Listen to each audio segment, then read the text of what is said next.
Voicing for the trial for the 3 Americans begins in Iran. Hello.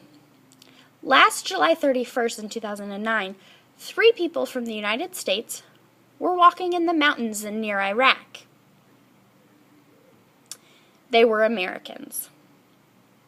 There were 2 men and 1 girl. Both of the boys were 28.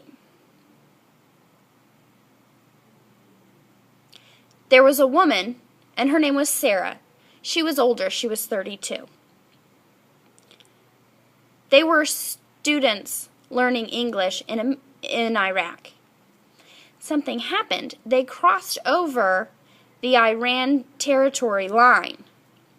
They were walking on Iraq, and that was fine. And then they looked to see, and then they crossed over. They were walking down the trail, and they saw a man that said, "Come here. You're on Iran territory. This is Iran land." And the 3 Americans didn't know, and they got arrested. They had no idea what was going on. There was no line, there was no sign posted, just for touching on the land. So they were arrested.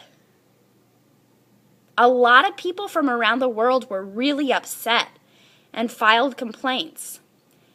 They had to wait, the 3 Americans had to wait for a long time in jail for their court date. It was awful conditions.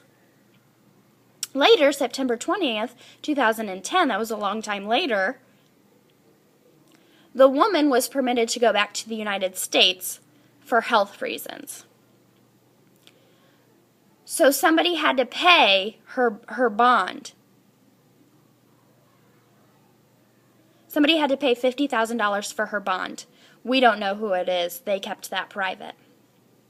They had to go through another country called Oman to get through to the office because Americans have such a bad relationship with Iran that there was no American embassy there. Recently, there was the court in the Middle East. And the court date was on Sunday. You know, that was really weird because usually in America, court doesn't convene on Sundays, but that's how it is in the Middle East. And the judge said that the woman, Sarah, had to come back to Iran for the court date. She contacted her lawyers and they filled out the correct paperwork and, you know, the trial could go on. She didn't have to be there. She was in absentia. I mean, she didn't have to be there, but with the right paperwork, she was able to be absent. The lawyer's last name was Shafi, and he wanted to be permitted to meet with his clients on the Saturday before the trial to get ready for the court date. And the judge refused it. He said, "Oh, Sunday before the trial, you can have a few hours." But then the next day, they had no time before. They were panicked. How are we going to get ready for this? So they went into the courtroom. Everybody sat down. The lawyers were there. After court was finished, they wanted to discuss the case, and they couldn't.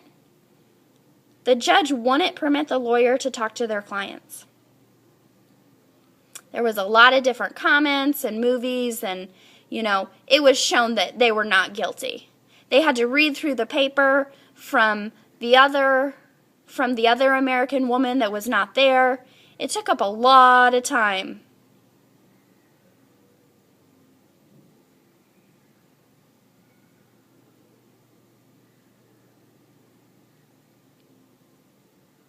You know, maybe in a couple weeks the court will reconvene.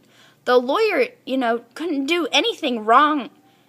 The lawyer knew that the people didn't do anything wrong. There was just a line. They didn't even have posts or anything. There was no fence. They were just going for a hike, and it happened to be on Iran soil. I'm going to try to continue to investigate that, and, you know, I know that Iran wants to find them guilty, but it seems as though they're innocent. This happened before in Spain, and people have been put to death over this. So I'm curious to see what happens in the next couple of weeks, and I'll let you know.